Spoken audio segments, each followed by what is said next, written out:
This is Live Prepper here, and I want to talk about one of my sites that I picked up on, was looking at. The thing is, I'm looking at all different ones and people's and their point of views, and it gives me ideas, and I decide whether I like it or I don't like it. Now, here's one, and it's called Startup Survival. Survivalist. Uh, his title is Prepping for Dummies, Water Storage. But I don't agree with him on a lot of it. He's showing how much water he's put up. He says he believes that 17 days worth of water is more than enough because he feels things will be back to normal. Now, come on, startup. Do you really think that? Now, the thing is, I believe he probably lives in an apartment or maybe a house. He's in inner city because he says he's 5 minutes away from the ocean. He says, "Oh, not worried about keeping clean. I can run down to the ocean. It's 5 minutes away and dip in there and wash myself off with some soap, and I'm good. There's a man-made pond behind my place, 5 minutes away, and I can run down there. Take a couple gallons of jugs. He says, I figure that 4 liters a day, which is a gallon, 2 liters a day of drinking, 1 liter of cooking, and 1 liter of maybe washing up some dishes or something other. So he says he's got enough for 17 days, and they actually do. He's not allowed to flush his toilet with or anything in that area, of course. And then he's not thinking either that you can drain the water out of your water heater to use for flushing and things like that also. But the truth is 17 days, I don't know. He may be right. It might be only 17 days. But I'm going to tell you what. Let's say martial law got declared, startup. Let's say it got declared. And you're not allowed to go down to the ocean. They've blocked it off because they don't want you running off or doing whatever it is. So you're not allowed to go to the ocean. So there goes your soap and your saltwater bath. Okay, you want to go to your man-made pond behind you, but they've blocked it off too because that's a water source. And they want to protect that water source, and they don't want people coming around it getting water because they're getting it. And they're going to pump it into their little containers and sanitize it and use it for what they've got to use it for. So then you're not allowed to get to that water source because it has been blocked off. And they'll give you what they decide they want to give you and ration out however much it is because, they got this huge town of people they got to take care of. So, they got to ration this water out. So another thing you got to think about is viruses and diseases. And we see all the zombie movies and the virus outbreaks. It talks in the Bible about the dead rising and walking earth.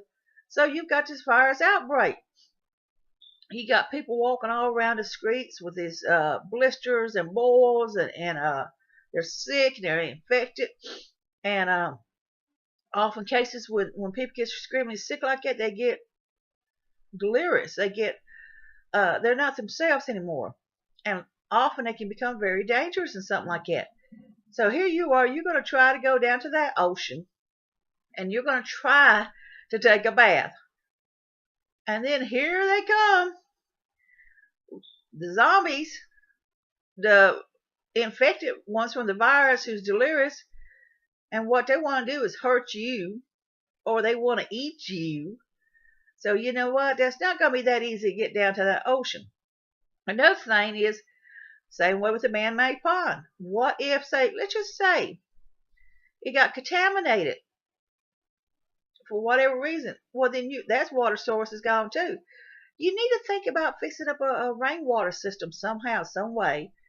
Even in an apartment deal, you need to figure out how to do that to save money. Whether you want to go on top of the roof or whatever, you need to figure out somehow to collect water. And you need to think more outside the box. I seen you said it took a while to do it because it took a lot of money to do this and everything. Believe it or not, you could probably find you a good 55-gallon drum somewhere. There's places you can buy them fairly cheap where you can order them online. I would just get that 55-gallon drum if I was you in an apartment situation and stick it off in a corner somewhere, fill it up with water, put you some water purified tablets or whatever in it, cover it up with a tablecloth or whatever, and make it a display. Do what you got to do on this. But be realistic. 17 days, it might be that. I tell people that you don't have to be a prepper to have a 3 to 10 day backup. in case emergency happens.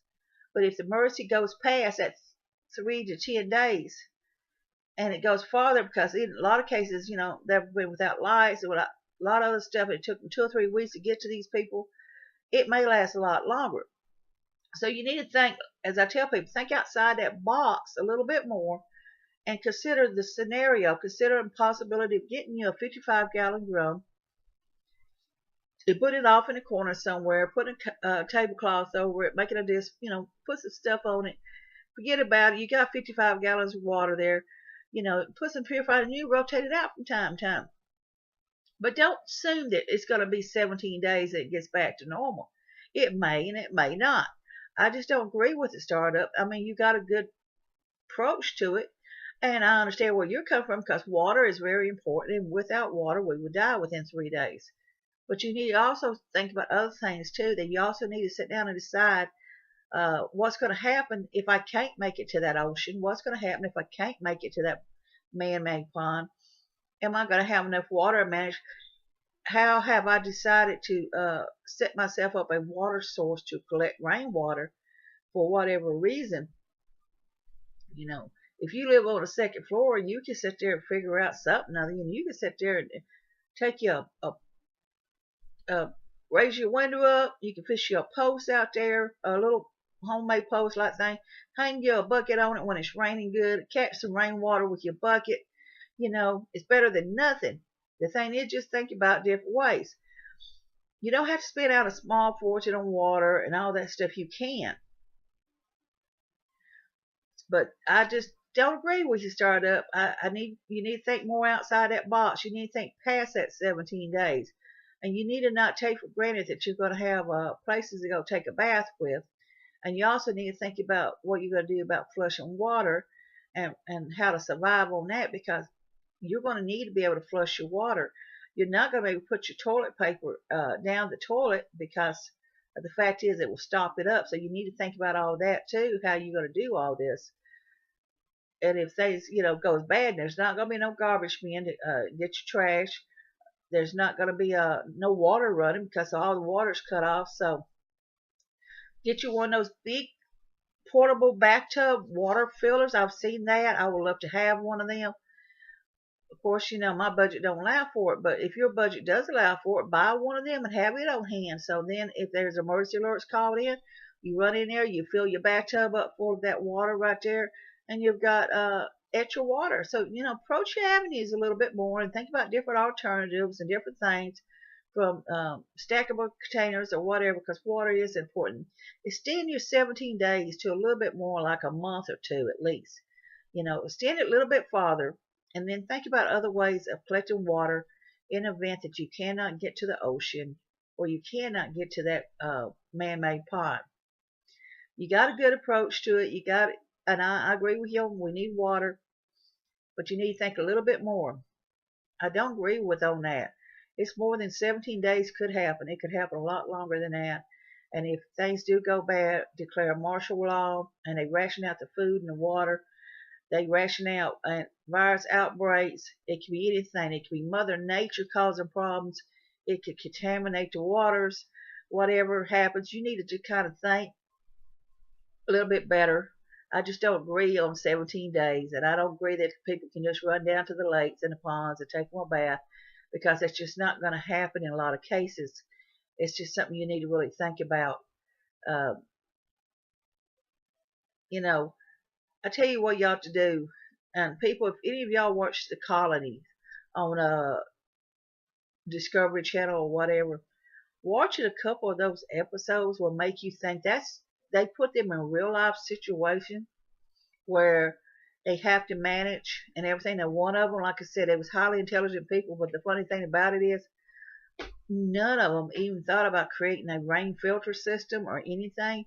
All they did was want to run down to the lake and get it and then come home and boil it and stuff. None of them thought about fixing up they had all this stuff laying around them. They could have collected rainwater and not had to run down there to that lake all the time. So there's something to think about. So startup survival, prepping for dummies, water storage, prepping. I agree with them on some things. We do need water. It doesn't mean that 17 days things are going to go back to normal, because it may not. You need to think more different ways of having the water. You need to think about a small rainwater system, whether you're catching 5-gallon buckets. You need to think about how you're going to filter the rainwater out.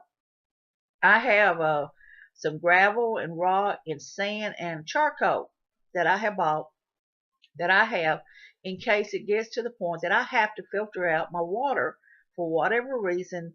5-gallon bucket, put some holes in the bottom of it, create me a filter system. I can take a couple of gallon jugs and create me a filter system with it.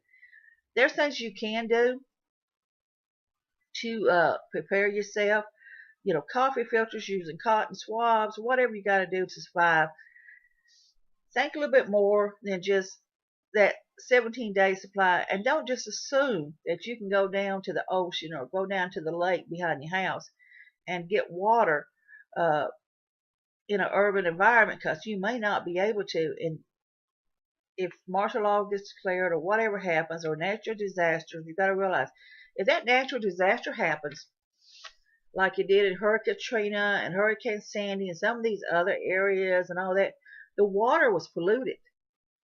That water was polluted. So that man-made pond ain't going to do you no good, because the water's polluted now. So think outside the box. Think more about different ways of prepping your water, having your backup source. It's very important. I collect rainwater. I try to keep it on the low key here, because people frowns on it. Now, I use it for my animals, my plants, and stuff like that. But the fact is that if I need that rainwater, I know I've got it there. All I got is a little 5-gallon storage container sitting outside. And I collect some rainwater for my spouse. And I don't believe in using city water for my plants and stuff, if at all possible. And I don't like using city water for my animals. And actually, I think the rainwater's a lot better. So push comes to shove, I can sit there and manage. I always will fill up a few containers of water during the summer to keep me for my plants and stuff. And then during the winter, mainly, I do that because also I got animals that I give water all year long. I wash a lot of my clothes in rainwater, because I think it's better than the hard water. So I try to think outside the box on things, what I need and how many gallons of water a day I need to make on. And a lot of times I just pick up a couple gallons, even though I may not need it. I've got 10 gallons of water, maybe, give or take. And that would get me through for a number of days. 1 gallon a day, that's 10 days. But that's not going to get me through forever. And then you have to think on all this outside that 10 days. The rainwater, the other alternatives on things. I would love to, like I say, have a 55-gallon drum set up. I would love to have a lot of things set up. Of course, my budget don't allow it. I don't even eventually hope that maybe down the road I will. So think about it. Startup, you have the right idea, but I think you need to think outside the box more. I think you need to think past that 17 days. I think you need to think about what would happen if there's other things you're not thinking outside the box like you should. But you do have a good idea. So this is Life Prayer for the World of Joan. I want all you to be safe, be happy. Bless you all.